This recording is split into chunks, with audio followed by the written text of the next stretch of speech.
था जहाँ के नियम कायदे कानून कुछ अलग होते थे।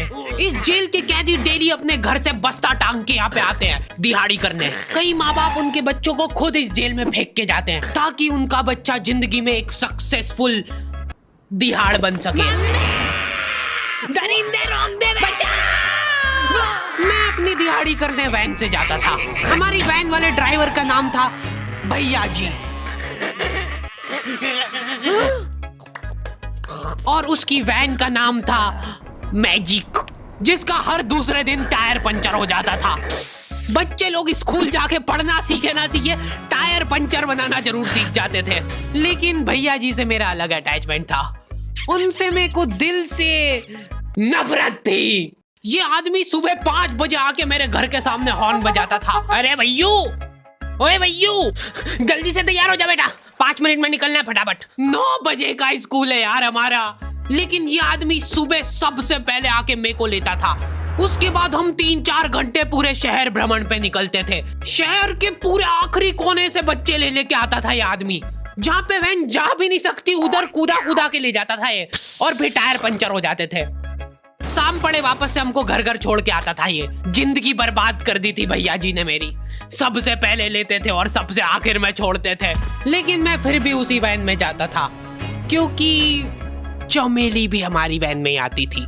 और बात यह है कि वो मेरे पास ही बैठती थी, मतलब मजबूरन। उसके पास और कोई ऑप्शन ही नहीं बचता था और मैं बचाता भी नहीं था। मैं घर पे जाते से जो 2-3 घंटे मेरे को सोने के लिए मिलते थे उसमें सोता नहीं था और मैं प्लानिंग करता था कि कैसे चमेली सिर्फ मेरे पास बैठे। चमेली सबसे आखिर में आती थी और मैं सबसे पहले सुनसान वैन में चढ़ के बस्ता अपने पास में रख के और फसर के सो जाता था।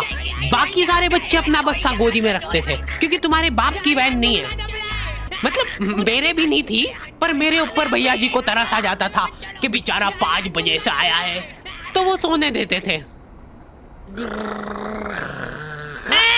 अरे कैसे चला रहा है ये गाड़ी? रुक जा, गाड़ी चलाना नहीं आती क्या? देखो, आदमी इतना तभी चिढ़ता है जब उसकी जिंदगी में कोई लड़की ना हो। नहीं है ना? नहीं, मैं समझ सकता हूँ लड़की ना होने का दुख दर्द। मैं भी किसी जमाने में लड़कियों की तलाश में गली मोहल्ले भटकता था।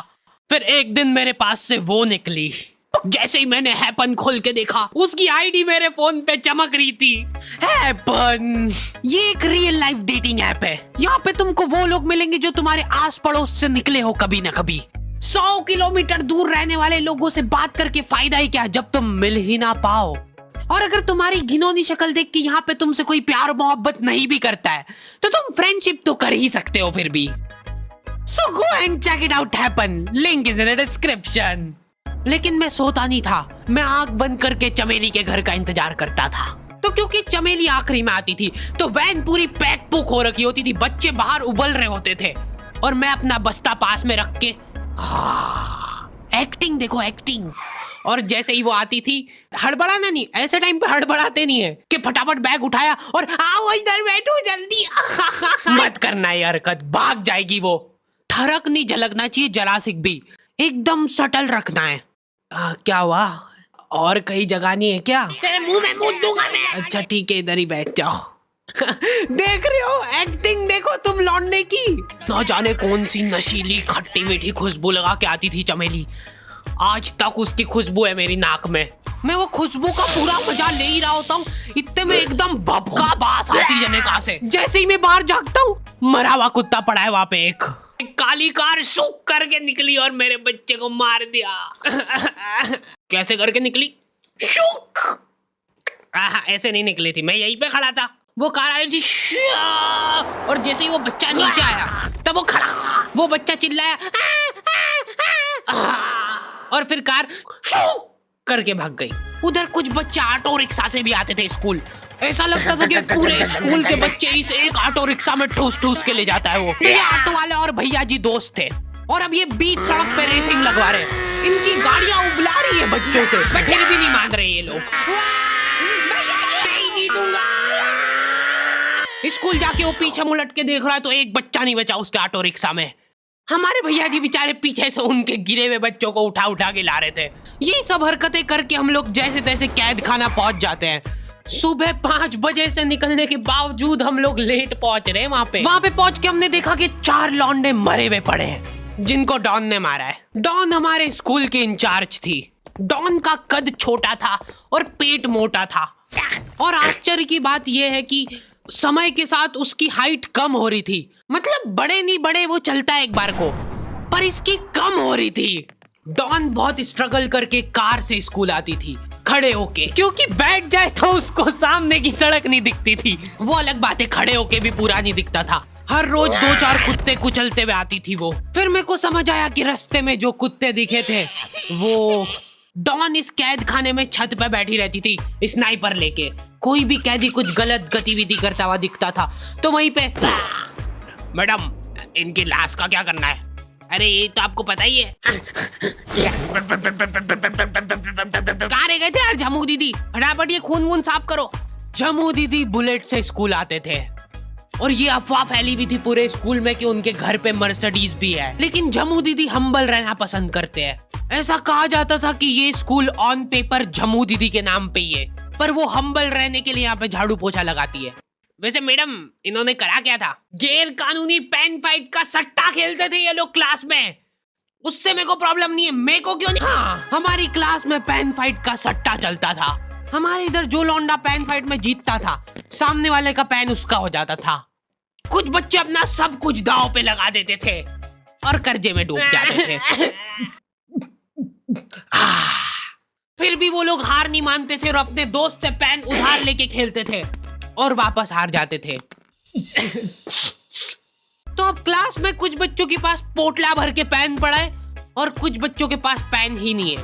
पेन इस कैद खाने की करेंसी थी। जिसके पास जितने महंगे पेन वो उतना रईस। यहाँ पे ब्लैक में पेन इधर उधर होते थे। नॉर्मल लोगों के पास होते थे 5 रुपए वाले जीफी जेल, जो कि तुम एक पन्ने पे लिखोगे तो पीछे 10 पन्ने तक छप जाएगा। और उनसे भी गए बीते लोग होते थे जो 3 रुपए वाला यूज एंड थ्रो लेके आते थे और उससे भी उनकी अच्छी राइटिंग आ जाती थी। बहुत चिढ़ मचती थी यार मेरे को उनसे। और कुछ चुनिंदा रईस लोग होते थे जिनके पास होता था ट्राईमैक्स।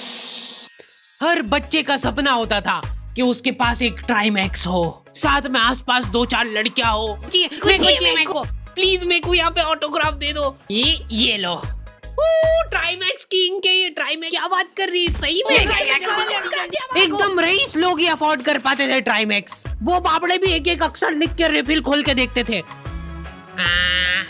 खाली हो रही है तो एक बार एक रईस बच्चे का ट्राईमैक्स चोरी हो गया। पूरे स्कूल में हाहू मच गई थी। वो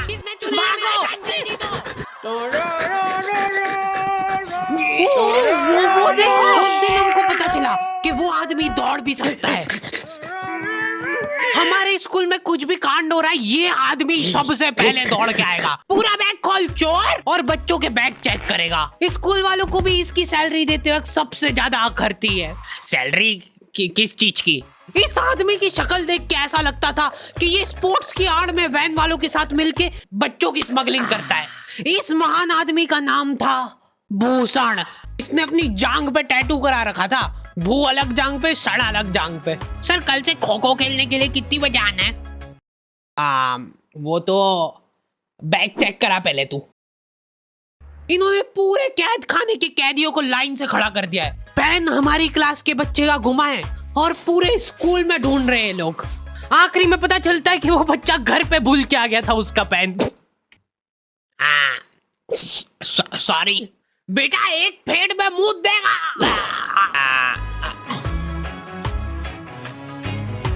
ऐसे तो नमूने बच्चे थे हमारे स्कूल में, और टीचर लोग उनसे भी गए बीते थे।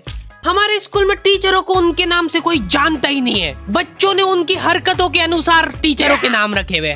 हमारे इंग्लिश वाले टीचर का नाम था छोटा भीम। इससे चिड़चिड़ा आदमी मैंने आज तक नहीं देखा। छोटा भीम की हॉबी थी लड़कों को कूटना। उस बेचारे की हाइट छोटी थी तो बच्चे के मुंह तक उसका हाथ ही नहीं पहुंचता था। बेचारा उचक उचक के मारता था, फिर भी कमर तक ही हाथ पहुंच पाता था उसका। एक पॉइंट पे मेरे को ऐसा लगने लग गया था कि उसको सैलरी लड़कों को कूटने की मिल रही है। कभी किसी बच्चे को बहुत ज्यादा मार दिया, घायल हो गया वो बेचारा, ये लो आपका एक्स्ट्रा बोनस। होमवर्क तुम्हारा बाप करेगा क्या? सर मेरे पापा मर गए थे। तू भी मर जा। ये लो। अरे वाह, नहीं चल रही, सांस तो नहीं चल रही है। हाँ कंफर्म मर चुका है ये। ओह ये लो आपका प्रमोशन हो गया है। लड़कियों से उसका अलग अटैचमेंट था। कौन सा परफ्यूम लगा के आई हो? सर थोड़ा दूर रहो। अरे मैं कुछ कर थोड़ी ना। भोली सी सूरत और आंखों में ठरक लेके स्कूल आ जाता था ये daily. So this means that he will jump over it and then he started. ये आदमी इंग्लिश को इंग्लिश में ही ट्रांसलेट करके चल जाता था हमारी नंगी आंखों के सामने। इधर वॉशरूम में मौत का नंगा नाच मचा रखा था लॉन्डो ने। 4 लॉन्डे दिन भर वॉशरूम में जाके खड़े हैं, कुछ भी नहीं कर रहे वो लोग वहां जाके। उनको बस मन की शांति मिलती है वहां जाके। अगले दिन उन चारों ने प्लानिंग करी कुछ तो प्रोडक्टिव करते यार वहां जाके। अगले दिन वो सब पानी की बोतल लेके गए। अब वो पानी पी पी के हाथों हाथ मूत रहे हैं। और ये टीचर लोगों को प्रॉब्लम क्या है, बच्चे अगर वॉशरूम जा रहे हैं तो एक गया है तो अभी दूसरा नहीं जा सकता है। क्यों? तुम्हारे घर की लेटरिन थोड़ी ना है वो कि एक टाइम पे एक जना यूज कर सकता है। मान लो वो 2 जने अगर वॉशरूम में मिल गए तो वो क्या कर लेंगे ज्यादा से ज्यादा? भाई यहाँ का बल्ब निकाल लेते हैं ना। हाँ निकाल लो, फीस भरी है अपन ने। लॉन्डो को ऐसा लग रहा है कि इन्होंने फीस भर के पूरा स्कूल खरीद लिया है। 10 लॉन्डे कॉरिडोर में छाती चौड़ी करके चल रहे हैं प्रिंसिपल के सामने। प्रिंसिपल को इग्नोर कर रहे हैं ये लोग। इनको ऐसा लग रहा है कि इन्होंने फीस भर दी है तो प्रिंसिपल इनके पैर पड़ेगी। उनमें से आधों ने फीस भरी भी नहीं है। हमारा स्कूल बिल्कुल सेफ नहीं था। हमारे वॉशरूम में चोरियां हो जाती थी यार। बल्ब चोरी करने के बाद सब लोग अंधेरे में मूत रहे एक दूसरे के जूते पे। उधर कर। उसके बाद पूरे वॉशरूम में कुछ दिख नहीं रहा है चोरी करने का। तो ये लोग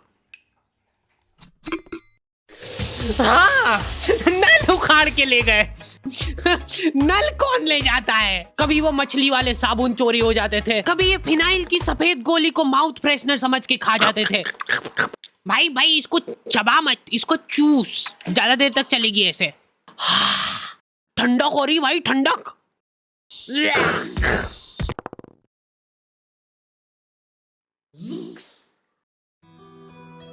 ओके तो दी एंड हो चुका है। होपफुली तुम लोगों को ये वीडियो पसंद आई होगी। अब कोई भी रोएगा नहीं। किधर गया? वो मर चुका है। लो भाई तुमको जो चाहिए था ले आया हूँ मैं। अपने दोस्तों को ब्लैकमेल करो उनकी गंदी फोटोज दिखा के कि उनको ये वीडियो मजबूरन देखना पड़े। बाकी अगर तुमको इसका सेकंड पार्ट चाहिए तो 2.5 लाख लाइक्स कर दो फटाफट। और हैपन चेकआउट करना बिल्कुल मत भूलना, लिंक मैंने डिस्क्रिप्शन में डाल दी है। मिलते हैं नेक्स्ट वीडियो में।